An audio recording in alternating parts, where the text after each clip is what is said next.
ಅಜ್ಜಿ, ಆಗೋದನ್ನೆಲ್ಲ ಮುಂಚೆನೆ ಹೇಳಿದ್ರೆ ಆನಂದ ಎಲ್ಲಿರುತ್ತೆ, ಆಶ್ಚರ್ಯ ಎಲ್ಲಿರುತ್ತೆ? ನಾಳೆ ಬೆಳಿಗ್ಗೆ ನೀವು ಹೇಳೋದು ಆ ದೇವ್ರ ಸುಪ್ರಭಾತದಿಂದ ಅಲ್ಲ, ಆ ನಾಗಿಣಿ ಆರ್ತನಾದದಿಂದ. ಅಂದರೆ ನಾನು ನಿರ್ಮಿಸಿರೋ ಸಂಚಿನ ಸಂಕೋಲೆಯಿಂದ ಆ ನಾಗಿಣಿ ತಪ್ಪಿಸ್ಕೊಳ್ಳೋದಕ್ಕೆ ಸಾಧ್ಯನೇ ಇಲ್ಲ.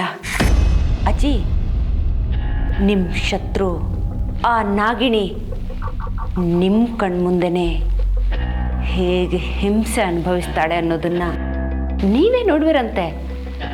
ಅಲ್ಲಿವರೆಗೂ ಸ್ವಲ್ಪ ಸಮಾಧಾನದಿಂದ ಇದ್ಬಿಡಿ.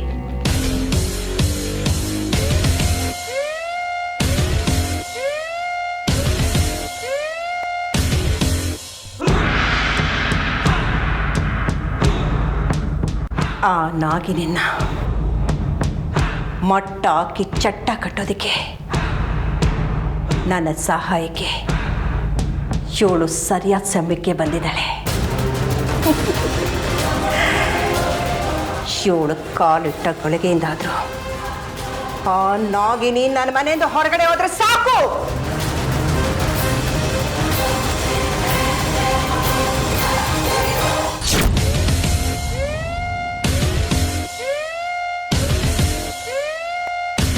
ಸೌಪರ್ಣಿಕ, ಏನದು ಬ್ಯಾಗಲ್ಲಿ? ಅಮೃತನೇ ನಾಗಿಣಿ ಅನ್ನೋದನ್ನ ನಿರೂಪಿಸೋದಕ್ಕೆ ನಾನು ತಂದಿರೋ ಬ್ರಹ್ಮಾಸ್ತ್ರ. ಹೌದಾ? ಏನು ತೋರಿಸು.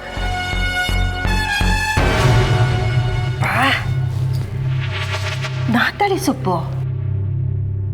ಇಷ್ಟೊಂದು ಸೊಪ್ಪು ನಿಂಗೆ ಎಲ್ಲಿ ಸಿಕ್ತು ನಮ್ಮೂರಲ್ಲಿ? ಈ ನಾಗದಾಳೆ ಸೊಪ್ಪಿಗೋಸ್ಕರ ಎಲ್ಲೆಲ್ಲಿ ಅಲೆದು ಹುಡುಕಿ ತಂದಿದ್ದೀನಿ ಅನ್ನೋದು ನನಗೆ ಮಾತ್ರ ಗೊತ್ತಿದೆ. ತುಂಬ ಒಳ್ಳೆ ಕೆಲಸ ಮಾಡಿದ್ಯಾ.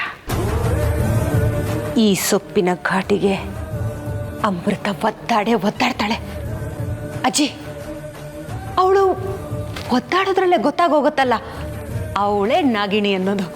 ಅಷ್ಟು ಸಾಕಲ್ವಾ? ಅಷ್ಟು ಸುಲಭ ಅಲ್ಲ. ಅವಳು ನಾಗಿನಿ ಅಂತ ನೀನು ಸಾಬೀತು ಮಾಡೋಕ್ಕೆ ನೀನು ಆಪ್ತ ತಂತ್ರನ ಉಪಯೋಗಿಸಿದ್ರೆ ಅವಳದ್ರಿಂದ ತಪ್ಪಿಸ್ಕೊಳ್ಳೋಕ್ಕೆ ನೂರು ತಂತ್ರನ ಉಪಯೋಗಿಸ್ತಾಳೆ.